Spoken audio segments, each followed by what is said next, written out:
the 1st of August, 1987. The Las Vegas Hilton wasn't just a casino. It was the epicenter of an ambition boxing hadn't seen in decades. This wasn't a simple title defense. It was the culmination of the Heavyweight World Series, a tournament orchestrated by HBO to sweep away the chaos of fragmented belts and crown. For the first time in 7 years, a single undisputed king.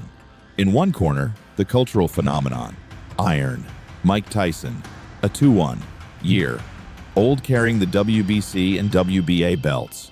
In the other, Tony TNT Tucker, the IBF champion, an undefeated 6'5" giant who possessed not just the title, but the absolute conviction that he was the end of the road for the kid from Catskill. What the world was about to witness wasn't a swift execution, but a chess match played with demolition hammers. The Prelude, forging two opposite realities. To understand this fight, we must look at the camps, where sweat turns into strategy. Mike Tyson, under the tutelage of Kevin Rooney, was at the absolute zenith of his physical form.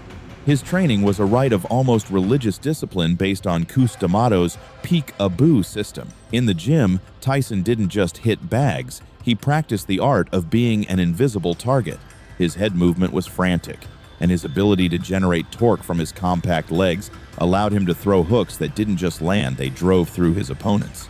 Mike arrived with a 30-0 record, 27 knockouts, and the feeling that no man on earth could withstand his impact for more than 15 minutes. Tony Tucker was the perfect contrast. With a 34-0 record, Tucker wasn't the typical slow heavyweight of the ADS. He was a fluid athlete with an 8'2" reach and a jab technique reminiscent of the great masters of the past. His training focused on lateral mobility and leveraging his height advantage. Tucker and his father, Bob Tucker, knew that to beat Tyson, they couldn't stay static. The plan was simple yet exhausting. Box, circle, frustrate, and finally, punish Tyson once he grew tired of punching the air. The betting odds reflected the Tyson fever, placing him as an 1-1-1 favorite. The public expected early carnage, but experts noted something. Tucker had a proven chin and a confidence bordering on arrogance. There were no street provocations or crude insults. There was something tenser. Tucker openly stated that Tyson was a strong boy, but a boy nonetheless, while Tyson, in his typical gravity of that era, only promised that the undisputed title would be coming home with him. What I say about Tucker is that he has fought to the level of his competition and just a little bit better, enough to win. Against Fraud, against Douglas, he fought a little bit better. And now we'll see what he can do against certainly the best fighter he's fought so far. Again, a right hand, but he took a right from Tyson. And another big right by Mike Tyson. For both men, and particularly for Tucker.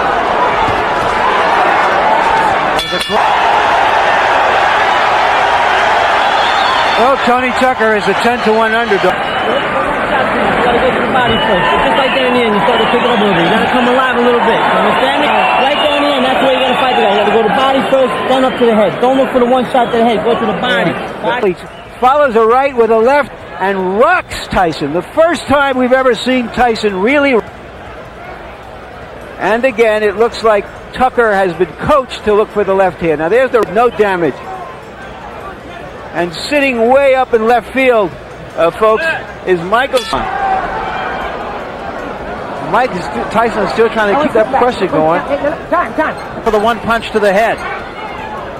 What I like about Tucker is the fact that he's throwing combinations. He's not throwing 1, 2. He's putting 3, 4 punches together. And he's following up with left uppercut, left hooks. Led with the left. Mike is rocking left and right, and looking for an opening. No question in my mind, at least, that your confidence just really surged, and you have to think the same thing about Tony Tucker. The first survived the confidence, and again, well, like in Tony Tucker, there is the fact he's going 1, 2, 3. He's using his height, his reach. Step back. Work that 7. Like that. Was telling him to do in the corner. Now, see, this is what Tucker needs to do. Keep tying this man up. Every time he gets inside, Tyson's trying to slow Tucker down by body shot. That was a little bit low, and I think it's going to draw one. good jabs. Victor's telling him to jab to box. He's telling him to jab to get inside. What I want you to look for also when Tyson comes in, that was a good example. That uppercut is going to do the job over and over again. And hold him. That is a look of confidence in the face of Tony Tucker. He's tying his man up once again. He really wants to frustrate Mike Tyson. There was a left hand.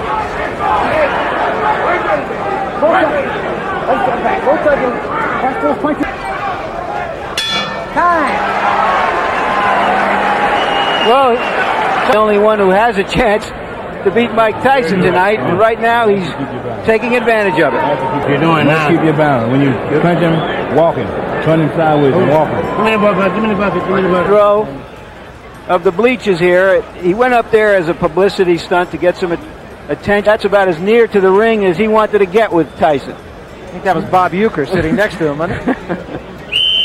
Relax. You're making a miss real good. You got to come up punching right away. The beginning. The rise of the giant. The opening bell rings, and the Las Vegas atmosphere turns electric. Tyson charges out like a projectile, looking to close the distance immediately, but he meets a tactical surprise. Tucker doesn't retreat in terror. He plants his feet and uses his long jab to measure the range. Midway through the first round, a moment occurs that nearly changed boxing history. Tucker launches a rising left uppercut that connects flush on Tyson's jaw. For the first time in his professional career, we see a Tyson visibly shaken. His feet lose their positioning momentarily, and his head snaps back. Tucker smiles. He has hurt the monster. However, here enters the critical analysis. Tucker, instead of pressing after that blow, opted for caution. He respected Mike's recovery power too much. Tyson, showing a maturity often ignored in his analysis, adjusted his guard immediately, lowered his center of gravity, and began working Tucker's body to sap his air and mobility. Rounds 2 to 4, the battle for distance. During the following rounds, the fight became a duel of technical wills. Tyson implemented his ring-cutting technique masterfully. He didn't chase Tucker, he intercepted him on the diagonals. Every time the giant tried to escape to his left, he found Tyson's shoulder blocking his path. It is fascinating to observe Tyson's footwork during this stage. Despite the height discrepancy, Mike managed to enter Tucker's guard with explosive leaps, landing body hooks that echoed throughout the arena. Tucker, for his part, used his long reach to keep Tyson at bay, but he began to make a tactical error, leaning too heavily on the ropes to try and counterpunch from there. In the third round, an event invisible to the public but crucial to the outcome occurred. Tucker fractured his right hand. From that moment on, the IBF champion was forced to fight essentially one-handed. This compelled Tucker to rely exclusively on his jab and his reflexes to dodge Mike's bombs. It is at this point that Tucker proves to be an elite warrior, managing to frustrate Tyson using only his left hand and exceptional head movement for a man of his size. I want to sit back. All right, Tony, if you go down there again, I'm going to penalize you. I think what's good in awarding the second one to Tony Tucker. Come here. And now he's going to talk to him. Now, both of you are going downstairs. I want to sit back. Here we go. Sit back. You get back. Here we go.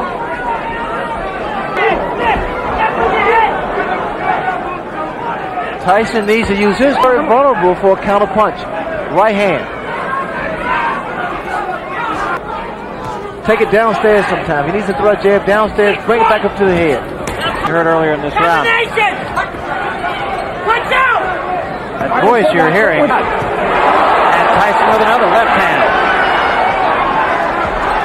Tyson's there just trying to wear his man down. He's just trying to slow that movement down. That movement seems to be... But every time that Tucker stands still, Tyson has settled down in that round, going for a long fight now. Now he knows it comes. Still got a split bucket. The body there. He came back with a left hook once. You got to concentrate more on that. He still got a jab with this guy. Split bucket to the leg. Okay. Into Tyson, into Tucker. There you saw that he followed a right to the body that was a throw right behind it. But Tyson's starting to double his punch up a little bit more, starting to put his combination to Tucker. Now, something that could become a factor that you never thought would have is the fact that this only a day at fight. Originally, you'd have thought that's sort of like making War and Peace from 1,200 pages to 1,000. He rocked Mike Tyson the first round with a beautiful uppercut. So there's mutual respect here by Tony Tucker. I just don't like when he stands there and exchange punches. Tyson got the better of that exchange. Tucker said that everybody that Tyson fought has either run or stood right 3 rounds at any rate. I'm not so sure about the 4th, but the first 3 rounds, exactly what he did. And the hand of Tony Tucker is starting to drop at his side. And that's been his history. Against jab, he brought it up from the hip. Well, that's how Buster Douglas was able to drop it, because he had dropped his left.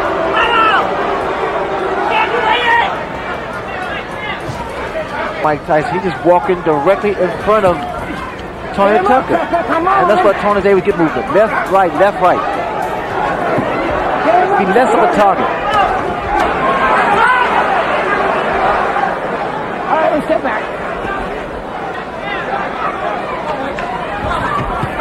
There was a right hand in close. You know, the problem that Tyson is making, it's one punch. We have to see more combinations if he may. I think Tucker, on the other hand, is fighting a superb job. He's doing a superb job. There was a right hand by Tyson. Left missed. Right was right there. Third, ladies and gentlemen, is a Las Vegas cheer. The over-under this fight to go past the 5th round, and it was an even bet. You have won the bet. Right hand. Jab, right hand to the body, right hand to the head. Spit it out. I think the sip this. Slow down a little bit. I got it. Yeah, raise it up in there. The guy done slow down now. You know what I'm saying? You got to take the knee, take the initiative. When you hit him to the fight, push him off. Don't grab him. Push him off and attack him. Go to the side. Do something different. You're coming straight and you let him run around. He's running around. You got to change it up just a little bit. You let him punch him. You get the feeling from Tucker's corner, Ray, that they think that... Time. And that was an interesting scenario. Tucker was trying to get his handlers in second fight, they forgot to put his mouthpiece in. You can understand that. I think Tony Tucker has surprised a lot of people. I want him not to tie his man up, which I think is a good move, because it doesn't allow Tyson to punch. I think it would be a costly mistake. Mike, tie him up and break that rhythm. I haven't seen anybody be able to push him off. It's going to help because you expended energy by pushing your man off. Tyson's corner, you heard Kevin Rooney say bad intentions. That's become kind of a catchphrase between... Step back, clean. Here we go. Step back. Here we go. You got to cut the ring off. In doing so, you either move right or either left, depending on which direction Mike has to do is move to his left to cut his man off. All right, let's step back. Come on. Step back. The fact that Tucker has his height investment with his foot move, because I didn't expect that much from him. But the fact of the matter is, it's making matters. Tyson looks right now like he's in it for the long haul here. And then I'm hurt. That right hand landed because, again, the habit.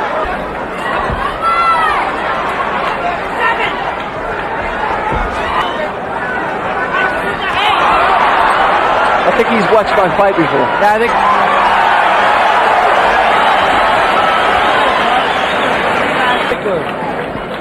Wow. A little spring in the leg. A little bounce into them legs. Fight is moving. Whenever you get close, he grabs you. I haven't seen you punch out once yet. Let's take a look at that. We get in and then firing the right behind it. Now this is good. Fighters go out and fight. And when the opportunity for the big punch comes in, they take it. And here's my scorecard so far. I have Tyson coming on in the last 3 rounds because Tucker has not missed to go on the attack. Mills laying for punching while he was breaking. But again, you notice the bounce has been effective in allowing him to get inside on Tony Tucker. Come on, step back, Mike. Step back, Tony. Here we go. Come on. You're grabbing too much. Come on, right the head. I'm impressed. But Tucker's really doing a fantastic job. He has tense and tentative he was in the fight with Douglas. He appeared to be as loose. This round of not actually formed. It was with him the whole fight. Indeed, a great fighter. You know, another thing that I feel we should at least point out here is there was a rumor. Cost your point. Once more warning from Mills Lane. 3rd time he said the next time it's going to cost you a point. See that from a big man. Not in a heavyweight. They don't throw those kind of punches.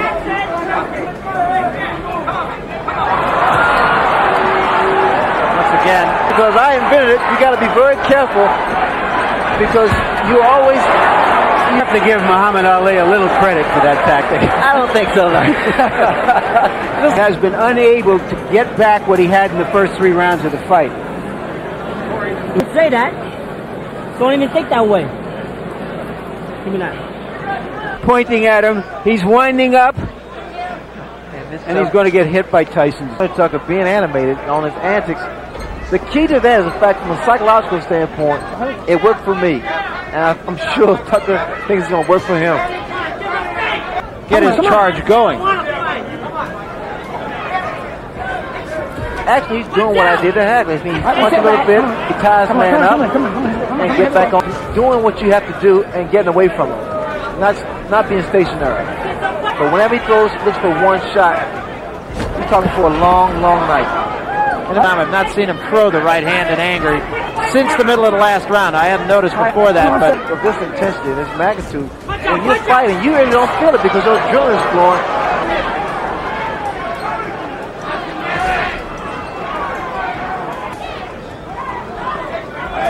Let's step back. On the punch, let's punch you. Step Tucker back. wants to tape on the glove of Mike Tyson. They'll cut it off. Momentary timeout. that can Cut it. difference. All right. Cut it. It doesn't seem like much, but right here. In the corner. In the corner. Ready? All right, here we go. Mike Tyson seems to have given. That right hand seems to have hurt Tucker. His knees seem to buckle. When guys are in tremendous shape, it's very tough to see what, to tell what. That was the right hand by Tucker, so. All right, let's step back. Come on, and let him go, Tony.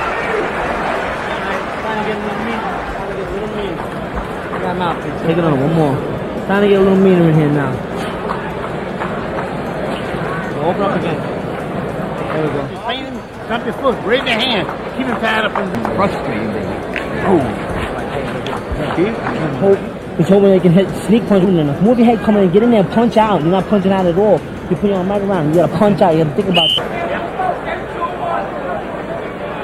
The question for an athlete like Sinko, not whether he's going to win the mile race, but what his time is. So what we're going to watch for, can he stop him? Can he end in style? Kevin Rooney, see more head movement. That graphic a minute ago saying 15 rounds. As we mentioned, we are, of course,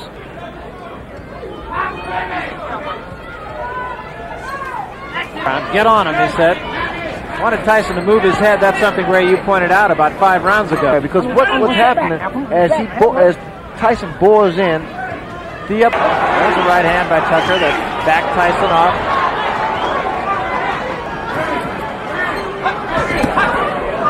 Good body shot by Mike Tyson. That was a big left hand, but again, Tucker shakes his head. I'm okay. movement, it takes away the power of it. Takes off the leverage. Let him go, Tony. Let him go. Step back. Here we go. Come on, let him go. Let him go. It's box with me. Punch. Get to the side! Sammy, get to the side! Tyson. Punch. All right, you got 2 hands. What Let him Tucker go, can Tony. be Let him doing go. as he's moving to his right or left and get back on your bicycle. Over here. Over here. Hold up. I don't want to have to penalize. Let's keep punching some, okay? Come on. Come on. Here, come on. Rounds 5 to 8. The pressure of Iron Mike. By the middle of the fight, Tyson's pressure began to feel suffocating. Iron Mike was no longer looking for the one-punch knockout. He was dismantling Tucker round by round. The hooks to the liver began to take their toll. Tucker's foot speed diminished, and his movements were no longer as fluid. However, we must be objective. Tyson showed some defensive lapses in this phase. By trusting his power so much and seeing that Tucker didn't have a functional right hand, Mike became somewhat linear in his attacks. This allowed Tucker to land several left counters that, while lacking knockout power, scored points for the Giant on some judges' cards. Rooney screamed at Tyson from the corner not to stay static to move his head after punching.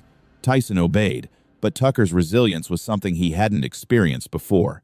Tony absorbed shots that would have ended any other heavyweight of the era and responded with a smile or a mocking gesture, trying to win the psychological war while losing the physical one. Rounds 9 to 11. Uncharted territory. By the 9th round, we entered uncharted territory for the young Tyson. He had rarely gone past the 6th round, and the world wanted to know if his stamina would hold up against the frantic pace he himself imposed. Tyson answered the doubt with an incessant volume of punches. His hooks were no longer just seeking the body. They began to find Tucker's head more consistently. Tucker began to resort to the clinch constantly. It was his only way to survive the gale. Every time Tyson entered his guard, Tucker wrapped up Mike's short arms, forcing referee Mills Lane to intervene again and again. It was a dirty, exhausting, and frustrating phase of the fight for both men. In the 11th round, Tyson unleashed a combination that nearly ended the story. A right hand to the body, followed by an uppercut that made Tucker's knees visibly tremble. But Tony, in an astounding display of courage, stayed upright. Not only did he survive, but he finished the round trading blows in the center of the ring. By this point, Tyson knew he would have to win by decision, and his focus shifted to securing every exchange without taking unnecessary risks. The final round. The champion's last breath. The 12th round was a victory lap for Mike and an ordeal of pride for Tucker. Tony came out to give the last of what he had, trying to land that miracle punch to retain his crown. Tyson, however, gave him no respite. He kept moving his waist, slipping Tucker's jab, and responding with short bursts that kept the giant on the defensive. When the final bell rang, the image was powerful. Both warriors embraced. There was no trace of the promotional hatred, only the mutual respect of two men who had shared a 3-6-minute hell. Tyson knew he had made history. Tucker knew he had shown the world he was no paper champion. Final analysis. The birth of an undisputed legend. The decision was unanimous. Mike Tyson became the undisputed heavyweight champion, the man who united the WBC, WBA, and IBF initials under one name. But deep analysis tells us much more than a result. First, this fight validated Tyson as a complete boxer. He wasn't just a one-round knockout artist. That night, he proved he could fight 12 rounds with constant intensity, adjust his technique against a much taller opponent, and maintain the discipline to win on the cards when the knockout didn't come. It was the night Tyson transitioned from a brute force phenomenon to a tactical master of pressure. Second, we must give eternal credit to Tony Tucker. Going toe-to-toe with 1,987 Tyson, the fastest, most focused, and hungriest version with a broken right hand since the 3rd round, is one of the most underrated feats in boxing history. Tucker didn't just survive, he competed. He was the first man to force Tyson to prove he had the lungs and heart of a true ring marathoner. For the viewer, the technical details are key. Watch Tyson's ring cutting, his ability to evade Tucker's long jab by lowering his profile, and the way Tucker used his shoulders to deflect punches. It was a fight where elite technique met absolute power. That night in Las Vegas, boxing restored its order. Mike Tyson sat on the sport's highest throne, not just because of his strength, but because of his ability to prevail in a 12-round technical war. It was the end of an era of fragmented champions and the beginning of the most iconic reign of the baddest man on the planet. The throne had only one owner, and his name was Iron Mike Tyson.